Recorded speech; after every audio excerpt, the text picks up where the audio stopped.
오늘 주제를 한번 정해 보았습니다. 예수님은 다시 오십니다. 다시 오시는 주님을 재림주라고 말합니다. 이 재림주는 처음에 오신 초림주, 즉 예수님이시며 또한 그는 바로 아버지의 품속에 계신 자다.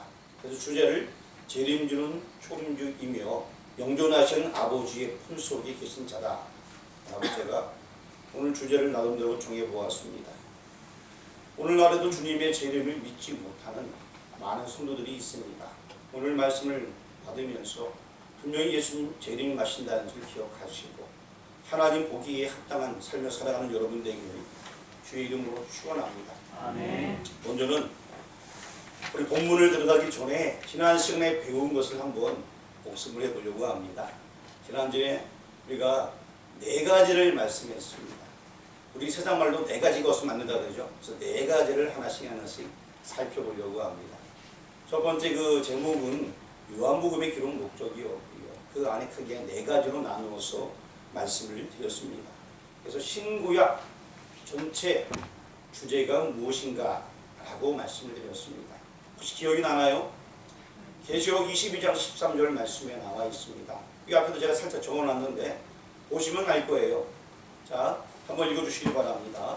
나는 알파와 오메가요 처음과 마지막이요 시작과 마침이라. 즉 성경 전체의 주제는 하나님께서 시작과 끝이다. 즉 하나님이 주인이시다라는 것입니다. 사람들 사이의 모든 일들은 하나님께서 시작하시고 하나님께서 끝맺으시는 분이십니다. 처음과 마침, 시작과 끝, 알파와 오메가. 성경 전체는 하나님께서 시작과 끝이라는 것입니다. 그렇다면 구약 성경의 주제는 무엇이었을까요? 무엇인가요? 아는 단어 하나만 내보시기 바랍니다. 크게요. 여자의 후손, 즉 메시아를 보내준다는 약속이었어요. 창세기 3장 15절에 여자의 후손을 보내주겠다는 약속을 하셨고 그로 말미암아서 정말 그 이후에 많은 선지자들이 메시아를 보내주겠다, 메시아를 보내주겠다라고 말씀하셨습니다. 그래서 결국에 구약 성경의 주제는 메시아를 보내주겠다, 여자의 후손은 오실 메시아를 보내주겠다. 이것이 구약 성경의 주제입니다. 그렇다면 신약 성경의 주제는 무엇이었을까요? 신약 성경의 주제는 딱히 성경 말씀으로 제가 표현하지 아니하였고요. 그냥 설명을 해드렸는데 혹시 아시는 분 계시나요? 신약 성경의 주제는 크게요. 구약에서 말씀하신 메시아가 온다, 여자의 후손으로 온다 라고 하는 그분이 바로 예수님이시다. 그리고 그를 통하여 생명을 얻어라. 이것이 신약 성경의 주제라고 말씀드렸습니다. 구약 성경이 계속해서 메시아가 온다라고 말씀했습니다. 그 메시아가 누구다? 예수님이다. 그래서 그 예수님, 그를 믿고 생명을 얻어라. 이것이 신약 성경의 주제였습니다. 그러고 나서 요한복음, 우리가 요한복음을 지금 공부하고 있는데 올 한 해 동안 요한복음을 공부한다고 말씀드렸고요. 요한복음의 기록 목적에 대해서 말씀을 드린 바가 있습니다. 요한복음의 기록 목적이 무엇이라고 여러분 말씀드렸었습니까? 한번 따라 하시길 바랍니다. 믿고 생명을 얻으라. 바로 그거예요. 성경을 제가 표시해놨는데 한번 우리 요한복음 20장 31절 말씀 같이 한번 읽어보겠습니다. 오직 이것을 기록함은 너희로 예수께서 하나님의 아들 그리스도를 믿게 하려 함이요 또 너희로 믿고 그 이름이 힘입어 생명을 얻게 하려 함이니라. 요한복음의 기록 목적은 믿고 생명을 얻게 하기 위해서 기록했다라고 말씀을 했습니다. 이제 오늘부터 본문으로 직접 들어가서 1장부터 오늘 이 요한복음에 대해서 한번 공부를 하려고 합니다. 사도 요한 같은 경우에는 이 1장에 있는 1장 1절에서 18절까지의 요한복음에 있는 모든 내용을 다 요약을 해놨습니다. 그 중에서도 1절과 14절과 18절이 핵심절이 되겠습니다. 이 세 절을 통하여서 요한이 하고자 하는 메시지가 다 들어있고 그 이후의 모든 것들은 이것을 근간으로 하여서 예수님이 어떠한 분인가에 대해서 보충하는 내용이라 보시면 되겠습니다. 그래서 오늘 이 시간 잘 기억해 두셔야 됩니다. 뭐 복잡하지 않아요. 굉장히 간단합니다. 그래서 여러분 가진 성경 요한복음 1장 1절을 한번 읽어보시길 바랍니다. 시작. 태초에 말씀이 계시니라. 이 말씀이 하나님과 함께 계셨으니 이 말씀은 곧 하나님이시니라. 예, 바로 이 1절 말씀하고 그 다음에 오늘 할 일은 뭐냐? 14절을 대조할 거예요. 그러고 나서 이 1절과 14절 이 말씀이 18절하고는 어떻게 연관이 되어집니다. 이것을 먼저 공부하게 될 것입니다. 그리고 마지막으로 오늘 설교 제목 계시니라 거하심에 나타내셨느니라. 이것이 무슨 의미인지 사실 우리가 오늘 공부하면서 1절과 14절과 18절을 공부하면서 여기 나와 있는 계시니라 거하심에 나타내셨느니라는 저절로 알게 되어져 있습니다. 그렇지만 마지막으로 한 번 더 그 부분에 대해서 말씀을 드리면서 말씀을 맺으려 합니다. 그렇게 오랜 시간 걸리지 않으니까 눈에 집중을 탁 하시길 바랍니다. 레이저 나오듯이 이 앞을 착 쳐다보시길 바랍니다. 레이저 안 나오시는 분이 어디 계시나? 레이저가 확 나와야 됩니다. 나중에 왜냐면 눈을 자꾸 깜빡거려도 괜찮습니다. 자, 이제 조금 전에 1장 1절을 함께 읽었습니다. 그러면 이제 우리 1장 14절 말씀도 한번 읽어보도록 하겠습니다. 시작. 말씀이 육신이 되어 우리 가운데 거하시네. 우리가 그의 영광을 보니 아버지의 독생자의 영광이요 은혜와 진리가 충만하다. 1장 1절을 세 개로 분리했고 1장 14절을 세 개로 분리했습니다.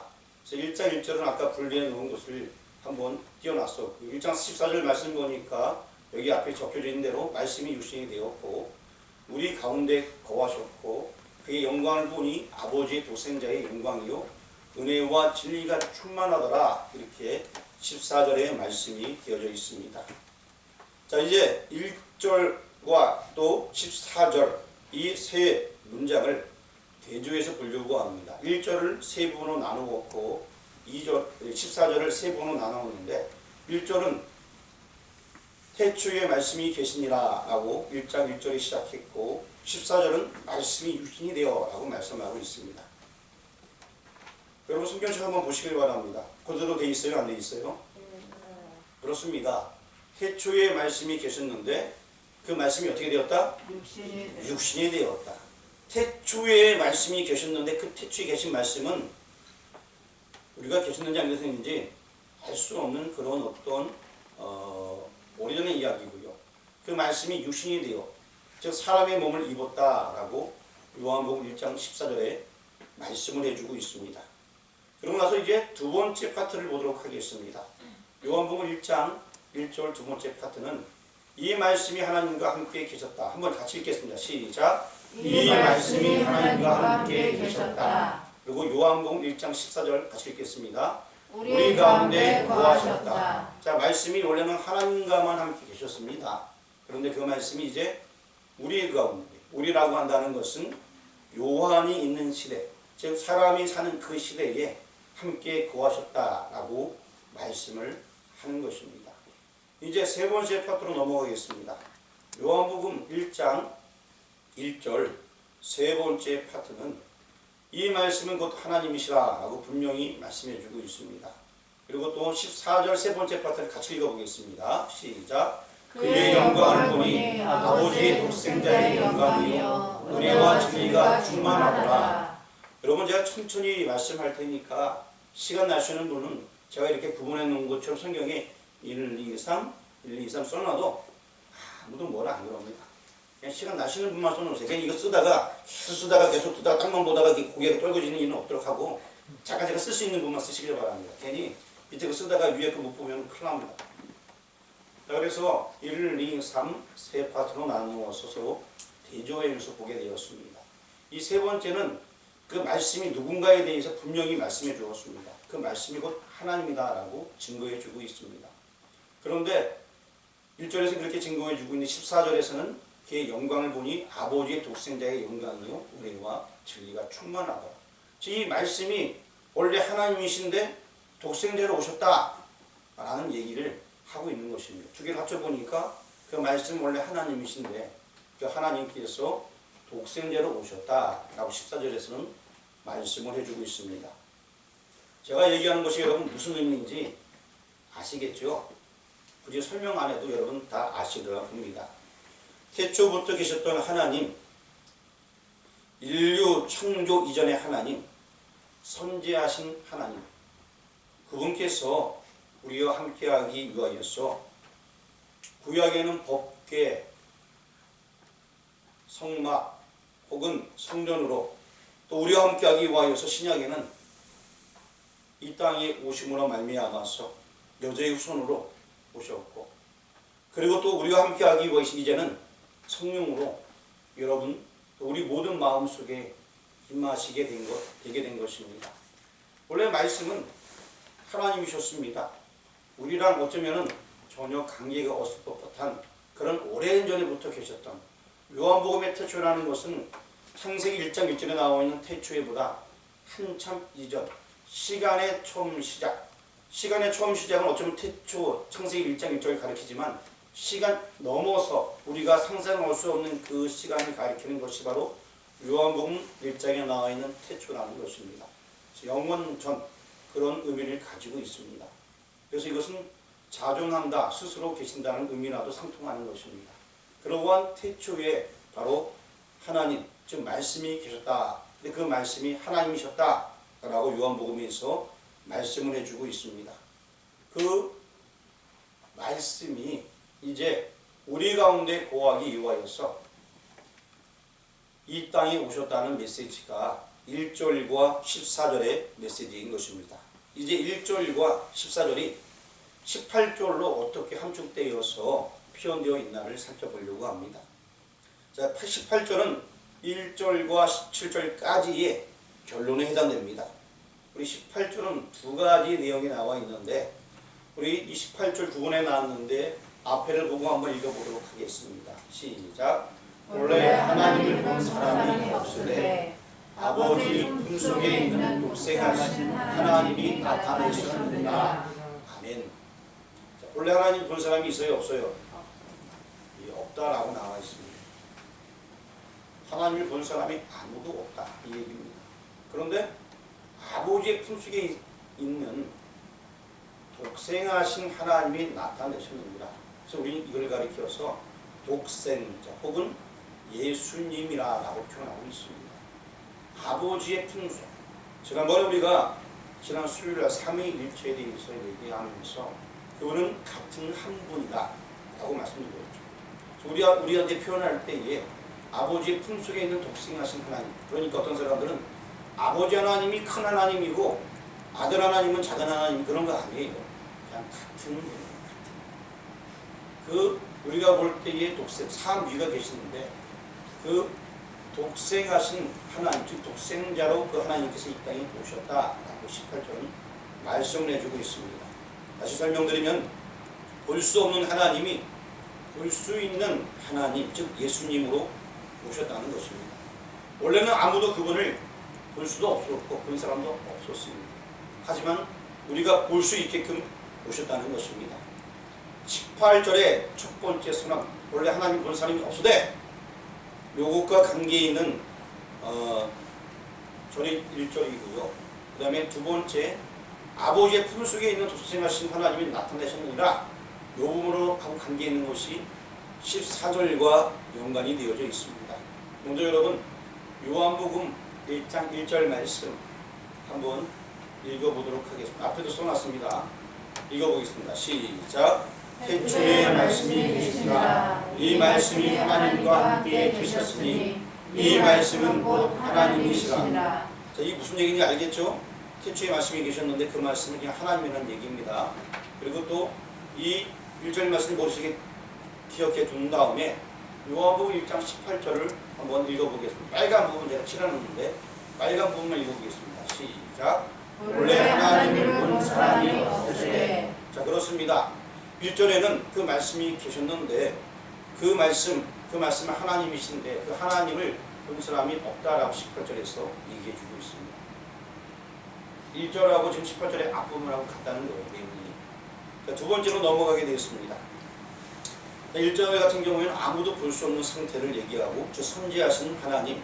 그런 다음에 우리 14절 말씀을 함께 읽어보겠습니다.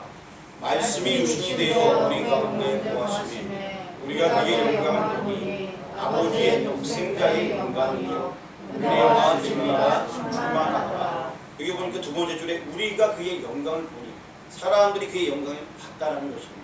근데 그 영광을 보게 되니까 아버지의 독생자라는 거예요. 하나밖에 없는 아들이라는 거예요. 볼 수 있는 하나님을 모시게 되었는데 그분이 바로 독생자라고 요한복음 1장 14절에 말씀하고 있습니다. 그럼 요한복음 1장 18절의 뒷부분 빨간색으로 칠하는 부분을 한번 읽어보도록 하겠습니다. 앞에 보시고요. 빨간색 한번 읽어봅니다. 시작. 아버지 품속에 있는 독생하신 하나님이 나타내셨느니라. 예, 본래는 아무도 못 봤습니다. 하지만 그 아버지 품속에 있는 아까 얘기했던 10절의 말씀대로 독생하신 하나님이 나타나셨다라고 분명히 성경에서 말씀을 해주고 있습니다. 이게 14절 말씀을 18절 뒷부분이 받고 있습니다. 그래서 18절 같은 경우에는 1절 말씀을 앞부분에서 받고 있고 그리고 또 이 18절은 14절 말씀을 뒷부분에서 함께 받아주고 있는 그러한 말씀이라는 것입니다. 볼 수 없는 하나님을 볼 수 있게 나타나 주셨는데 그분이 예수 그리스도라는 것을 지금 우리가 1절, 14절, 18절을 통해서 보게 되었습니다. 이제 아까 제가 얘기했던 계시다, 거하시다, 나타내셨다는 무슨 의미인가를 한번 살펴보려고 합니다. 계시다라는 용어는 1절에 나와 있고 거하시다는 용어는 14절에 나타내셨다는 용어는 18절에 나와 있습니다. 앞서 우리가 1절과 14절을 대조해 보았습니다. 또한 18절에서는 1절과 14절을 정리한 두 손안에 대하여서 살펴보았습니다. 이제 오늘 설교 제목에 관하여서 하나씩 짚어보려고 합니다. 먼저 계시다 요 부분에 대해서 말씀을 하려고 합니다. 1절에 계시다는 용어가 몇 번 나오는지 한번 찾아보시길 바랍니다.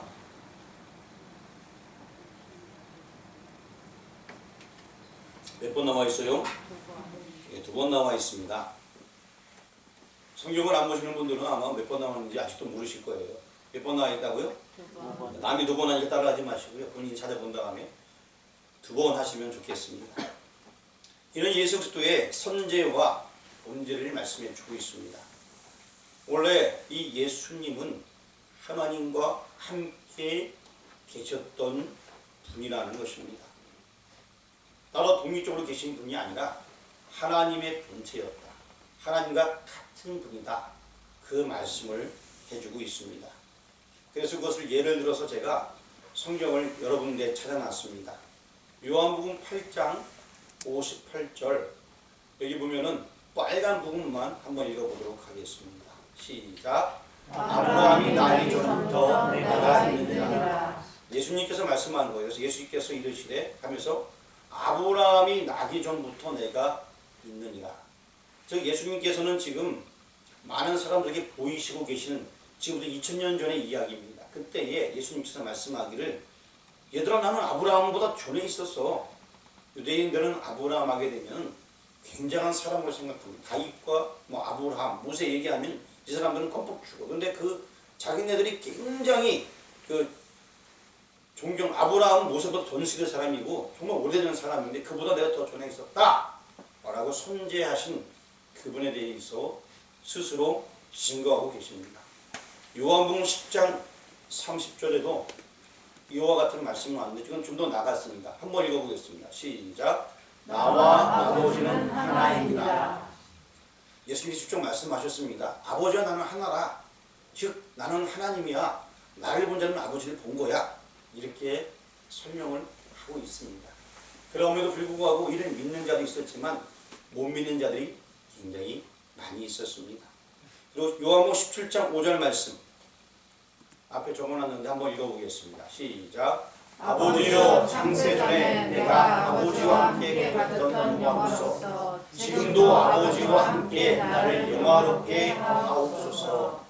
이 얘기가 무슨 얘기입니까? 창세전에 내가 아버지와 함께 가졌던 영화, 즉 우리는 창세기 1장 태초라는 단어가 등장하게 되는데 우주 만물을 창조한 그 시점, 그거보다 더 전에 내가 아버지와 함께 있었다라는 얘기입니다.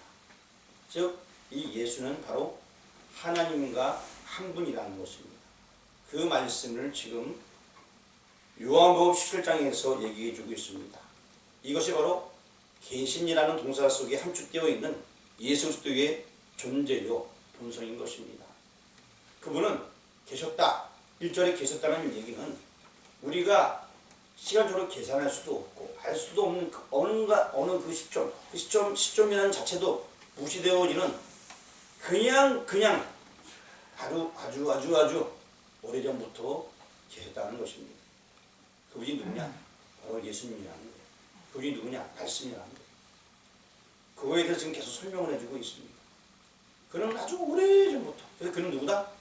하나님이시다. 이 말씀을 요한복음에서 해주고 있습니다. 두 번째는 거하심입니다. 우리 아까 읽었던 요한복음 1장 14절 말씀 앞에도 적어놨습니다.